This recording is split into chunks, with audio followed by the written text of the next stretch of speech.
Well, hello there. How about a little bit of a garage stretch?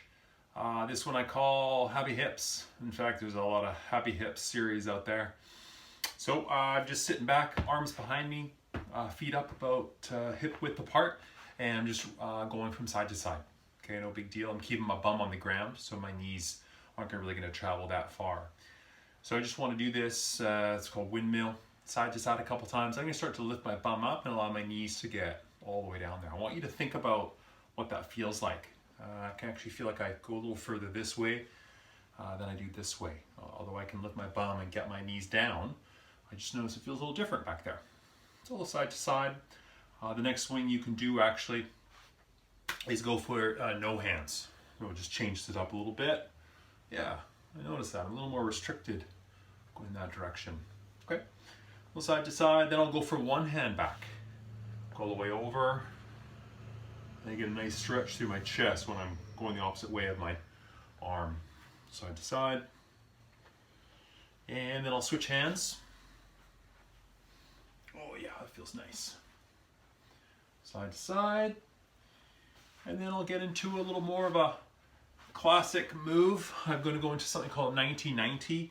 So 90 degrees here, here, and here. Okay, so if you're looking down, got a little funny shape on the ground there. With the leg that's back behind you, if you feel a little cramp in your hip, you just open up the leg, just kick it forward.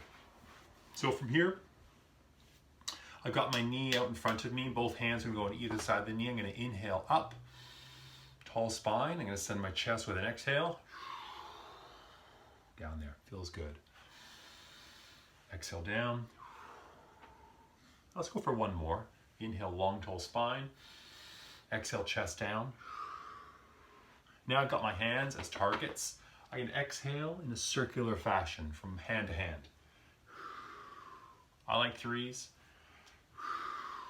And then I'll go the opposite way. Other hand, other hand.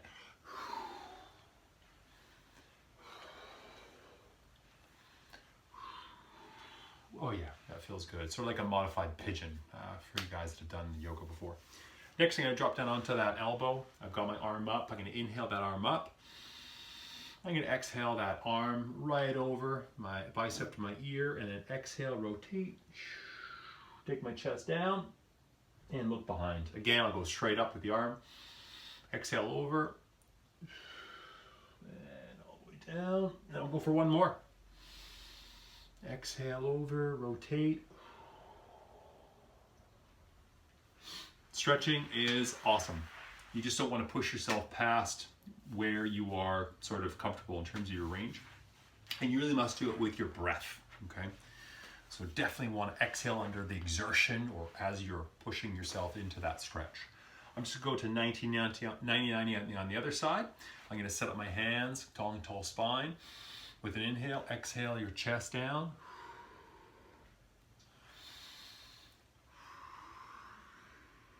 And one more. And then we'll recreate that circular motion.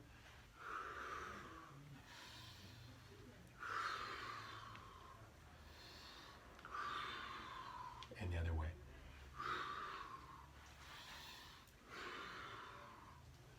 And nice. Drop down onto the outside elbow, arm up, inhale up, exhale over, rotate, and again. Exhale over, rotate, and one more.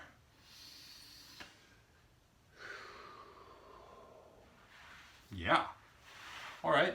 Easy. It's called the core four because it kind of stretches out or moves or touches kind of like the four big muscles that are attached to the middle of your body. Okay. So now get my feet back in that same position. I'm going to try those. Oh yeah. Try those hip fans. So right away, I was feeling pretty good going this way. This way I felt a little something different. I can totally feel a difference in the way my hips are moving. I hope you can too. The one thing I was definitely doing throughout that was I was just breathing. I was trying to stay relaxed. So yeah, thanks for following along and see you really soon.